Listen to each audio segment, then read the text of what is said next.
I saw you there. A lot of movies been made. A lot of video games been made into movies. Now it's Zelda. Why? Why? Let's ask my roommates.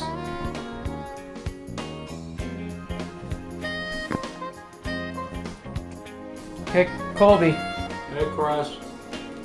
You want to make the Zelda movie? Sure, I want to make the Zelda movies.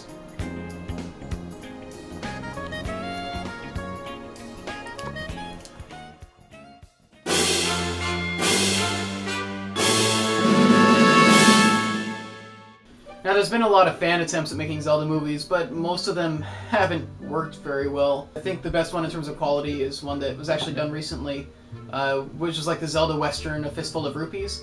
It was pretty funny. It showed that there is potential, at least for a humorous rendition, and they did kind of make Link work as a silent hero because it's a Western.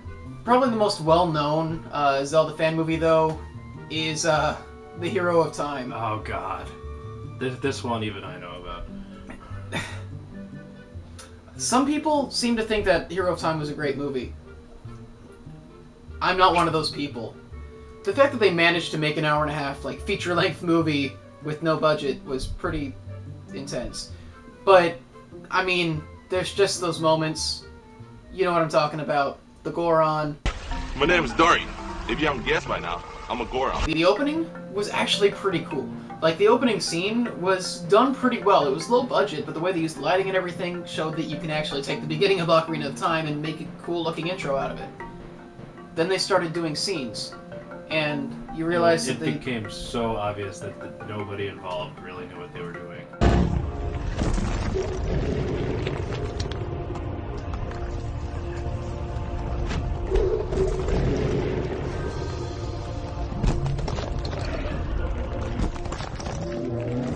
I mean, you need a professional touch just to be able to pull it off, because you need to be able to take Zelda seriously. There's a huge difference between a real movie and the stuff that we make. We don't make real movies, we don't have that kind of talent. So we know how to make movies. We know how to make movies, it's just our camera is... Here, let me... Well, that's... I can't show them the camera we're using. Because we're using the camera to show them things. It's not professional quality. It's bad if you can't tell. And the thing with Hero of Time, to me, also showed that you can't really take Ocarina of Time and cut it down into a feature-length movie and do it well. Because here's the thing, the only reason it made as much sense as it did is because we knew Ocarina of Time. I mean, a lot of people complain when people make movies based on books or games that it doesn't follow as well, but you have to give, like, some benefit to the audience that maybe hasn't played the game already if you want to make a successful movie. And the thing is, if they actually did what happened in the games, it would be boring, because what happens in the games is a lot of player interaction. Could you imagine just the main character just walking around Kakariko Village asking people things? Yeah, just rolling into crates. But that's the biggest issue with taking a video game and putting it into a movie. Video games are the only medium that require audience interaction. With a book, you've got a set story that you can just take and put into a movie. With a comic, what about Choose Your Own Adventure books? There's a reason that those aren't movies. Don't even! With a video game, you don't have that. Even if you have like a linear story, there's still all the player involvement. There are very few games that are done story first, gameplay second. Some of them being stuff like Metal Gear Solid. Yeah, and Heavy Rain. And Heavy Rain. Almost no Nintendo series was done story first. Like, Nintendo's built around gameplay. Yeah. Which is why so many of the characters are silent. Which is another barrier to a Zelda movie. Should Link talk? Should Link not talk? Should Link be present? These are just some of the many issues with making a Zelda movie, and that's what we're going to be discussing today. Oh, really? Yes. He has no idea what's going on. I just pulled him aside. He's like, use Zelda. I do. Zelda. I do all kinds of Zelda. So first off, the most important thing to any movie is the story. A lot of people go with Ocarina of Time because it's the most well-known. Some people have said Skyward Sword because it's the most recent one, and some people say it's the best story. I don't think it's a good idea to base the movie off of an existing Zelda game. Because when you take an existing game, there is so much tied into that story, there's so much fan expectation. Like, we've seen what happens. If it's not done right, the fans are going to be upset. I also think that it's a good idea to not go with an existing Zelda game because I don't think Link should be in it. I don't think there's a good way to put Link in a movie and take it seriously and still maintain the integrity of his character. Because Link exists as the player's way in. Like, that's all he is. He doesn't talk because the player does everything for him. How do you do that? If he talks, people are going to be upset about his voice. They're going to be upset about the way that he talks. They're going to be upset about the way his character's portrayed. Link is this blank, empty avatar that we have projected our own personal things onto. If you don't have him, fans are upset because you don't have him. If you have him and he talks, fans are upset because it's not what their idea was. And if you do have him and he doesn't talk, then fans are upset when you most likely don't do it right. I think that there's a way to have a non-Link movie that would actually please people. If you look in the timeline that they gave in the Hyrule Compendium, the Hyrule History, yeah, that special thing that laid out the timeline. The Book of Zelda Knowledge, there are so many spots there that haven't been done yet. The biggest one being the Hyrule Unification War. And so you don't have to go Google it yourself, the Unification War was the thing that happened leading up to Ocarina of Time, where they killed it. Where, if you remember the plot of that game, it's where Link's parents died, apparently. Mm-hmm. So it's a pretty big deal in the Zelda universe, and they constantly talk about these wars, but we've never gotten to play one. While I would love to play one, it may never happen because it seems like Link's not actually involved in them. The only other idea I can think of is get the guys who made Dynasty Warriors. So how would you go about making this movie? I think picking the right director is really, really important, because you got to keep the integrity of the lore intact, but still make it badass. My top pick would be Peter Jackson. I'm up and down with Peter Jackson, like, with his movies, but I do feel like what he's done with Lord of the Rings is fantastic. The whole reason I didn't get beat up in high school for playing Dungeons & Dragons. Mm-hmm. You did get beat up in high school for playing Dungeons & Dragons, didn't you? I didn't play Dungeons & Dragons in high school. Oh, well, I'm sure. But Mr. Cool. I got beat up without playing Dungeons & Dragons. That's how bad I was. Oh, wham, it's all about you. You made it about me. I feel like his directing style could really immerse people in the world. That would be my top pick. I can't disagree. Okay. If we're making a movie about the Hyrule Unification War, I can't think of anyone better than Peter Jackson. The only other person I could think of would be like Steven Spielberg because of Saving Private Ryan. I had this idea though that if you did want to base one of the movies on a video game, then the best choice would be Majora's Mask. But if you did do that, you wouldn't follow like Link's story. Like Link at best would have maybe a cameo, "Hey, I'm here" in the background. But the point would be to follow like the story of like Kefe and Andrew and all the other like side characters. Probably Kefe and Andrew specifically because they're like they have the biggest side quest in the whole game. And just because of how like weird and strange Majora's Mask's world is, and how weird that movie would have to be to like have the story of this 12-year-old kid who's actually a grown man who got cursed and trying to like reunite with his love in this while the moon is literally falling on them. Just how weird that is. I think the perfect director would be Wes Anderson. Yes.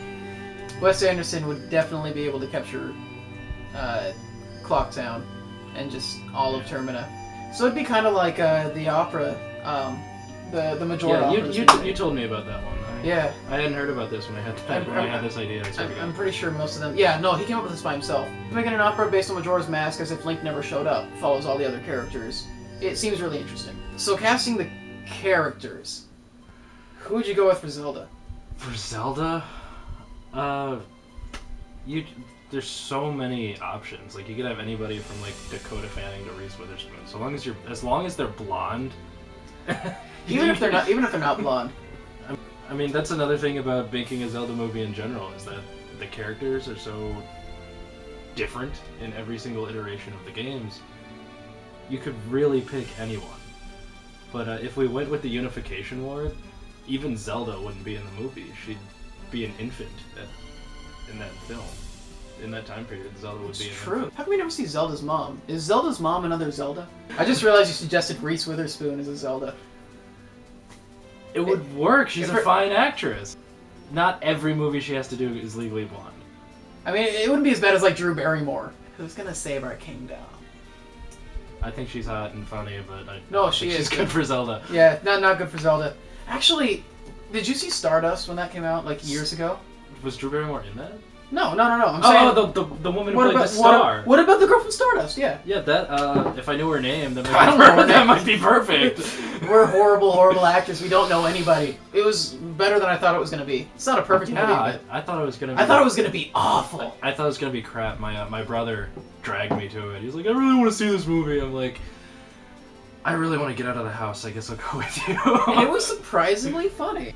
What about... Well, she's probably much older now. Never mind. I was going to say the girl from The Princess Bride, but that's... Yeah, she's way older now. She's way... Maybe for the Queen. Hey, we should get that girl from The Maltese Falcon. She was pretty. She's pretty dead. You just used some woman to describe Ingrid Bergman. I don't think it was Ingrid Bergman. I mean, I could be wrong too, but if no, it is... wasn't Ingrid. Zelda's not a very specific character. She's just kind of... Nobody is except for Ganon. Somebody who can play a princess. A big character is going to have to be the king. I think it'd be really funny to have John Goodman play the king, but, but I don't think it's going to happen. Weren't we just talking about wanting these movies to be taken seriously? I look at John Goodman, all I can see is the guy from Big Lebowski. Daniel Day-Lewis. Daniel Day-Lewis for King Daphne's Hyrule.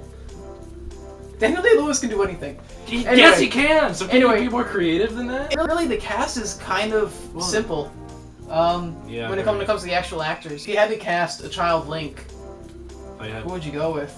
Maybe the kid from Moonrise Kingdom, but I'm not really on top of all the child actors anymore. Look, I loved Moonrise Kingdom. I don't think he's a Link type. I mean, hear me out. He's the only kid I see being an actor and going on adventures in movies. Like That's true. Like Freddie Highmore grew up, Macaulay Culkin grew up. I'm out of child actors. We'll just shrink down Macaulay Culkin. If they ever made Reverse Puberty, I think he'd be the first one to go for it. Now, when it comes to music, I think that we've seen over the years just how fantastic Zelda music is and how flexible it is. Part of me would love to see Hans Zimmer interpret Zelda music, but part of me is afraid that he would just make it like all the other music, so probably not. I think the best option really is to stick with what, already works. Let's just hire Peter Jackson's entire Lord of the Rings team just to do everything for the Unification War. What if we got the people from that to work with the Nintendo Orchestra? Have Koji Kondo over there working with Peter Jackson. So long as there's not... just get a translator if there's a... We need to make this happen. Let's go on Kickstarter right now. So in short, I really think that there are very few Zelda games that would work story-wise, just because of the nature of Zelda games. Yeah. And I don't think that you can actually take like a game and make a good movie out of it. You've got to either take a facet of the game, like in Majora's Mask, maybe Link's Awakening, or just come up with something entirely different. I think that there are people out there to really make this happen. I just think it's hard, because why take a risk on making a movie after things like Super Mario Brothers happened? Video games are starting to be taken more seriously in movies now, though. The Phoenix Wright movie got made, and it got made. Wow. It came out in Japan. Probably nowhere else. The reviews have not been very good. However, Kojima is making a movie out of Metal Gear Solid now. What do you mean he's just now making a movie? He's already made 4. You know there's a difference! Cha. 2 years of acting school, and this is what we resort to. Kojima's games have their moments where it's just like, but for the most part, he understands cinematography. And so I think if he gets together with the right guys, and the guy that he's getting together with to make it is actually pretty experienced, has worked on superhero movies and such. I mean, it could, fingers crossed, be the first really successful video game movie. And if it works, that might encourage other people to really go for it. Especially Nintendo. Nintendo is one of the most reserved companies out there. Alright, they refuse to put full funding into games because they want to make sure they make a profit. Getting them to make a movie is going to be really difficult. But I think that we are moving towards that point in time. And I think with the fan films getting better and better, with Fistful of Rupees actually having good production values and actually having a watchable film instead of really bad fan projects. And this recent film that came out, Escape, which wasn't really a Zelda fan movie, it more was just an indie short film that featured Zelda as a plot point. If Nintendo never goes for it, independent filmmakers are starting to get enough tools at their disposal to really do it. So those are just our opinions. Obviously there's a lot of things that could be done. Leave comments telling us. We're going to make more things for Zelda Informer, and just for Zelda Informer, but we also make other things. We make other things, and if you'd like to see more of that, my YouTube channel is Lord Jackal. It's mostly gaming stuff. I focus on Super Smash Brothers, as the main thing. I also do sketch comedy on a channel called Harmpit Productions. Leave your feedback. These videos are going to be a work in progress because we're still figuring out how to do this. We just want to entertain you guys. Ah-cha-cha-cha-cha. He knows comedy. Blame me off, Colby. Do do do do do do.